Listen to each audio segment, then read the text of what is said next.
सरकारचं शिष्टमंडळ मनोज जरांगे पाटलांच्या भेटीसाठी रवाना।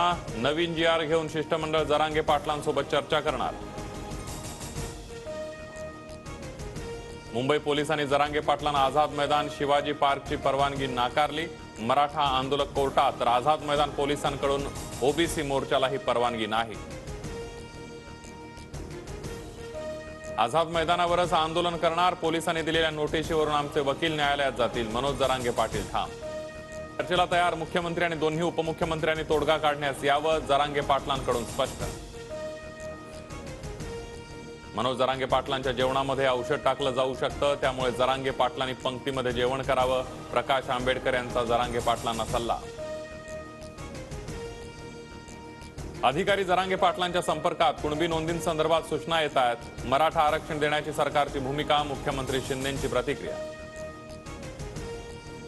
मराठा आंदोलकांना मुंबईत यावं लागणं हेच सरकारचं अपयश, सरकारकडून दिशाभूल, आरक्षण देण्याच्या फक्त थापा, नाना पटोलेंचा हल्लाबोल।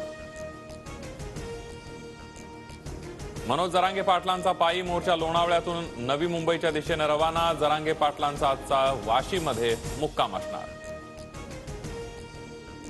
मराठा आरक्षणासाठी आंदोलनाला इंदोरीकर महाराजांचा पाठिंबा। 26 ते 28 तारखेपर्यंत सर्व कार्यक्रम रद्द। इंदोरीकर महाराज यांचे सहाय्यक किरण महाराज शेटे यांची माहिती। गेल्या 3 ओबीसी मेळाव्यांना भुजबळांची गैरहजेरी चर्चेत असताना प्रकाश शेंडगेंचं मोठं विधान। भुजबळ आता सत्तेत राहूनच संघर्ष करणार, रस्त्यावरची लढाई आम्ही लढणार असल्याचं वक्तव्य। मुंबईतील 4 जागा ठाकरे गटाला तर 2 जागा काँग्रेसला, सूत्रांची माहिती। 30 जानेवारीच्या बैठकीचं प्रकाश आंबेडकरांना निमंत्रण, संजय राऊतांची माहिती। तर नितीश कुमार आमच्या सोबतच असल्याचं वक्तव्य। ठाकरे, पवार आणि सोनिया गांधींच्या सहीच्या पत्रानंतरच बैठकीला येणार, प्रकाश आंबेडकरांचं पटोलेंना पत्र।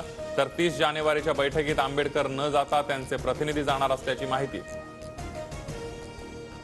1999ला सोनियाजींच्या विदेशीपणाला विरोध केला, जूनमध्ये पक्ष स्थापन केला आणि ऑक्टोबरमध्ये पुन्हा काँग्रेससोबत गेलो। 1999चा दाखला देत अजित पवारांची शरद पवारांवर टीका।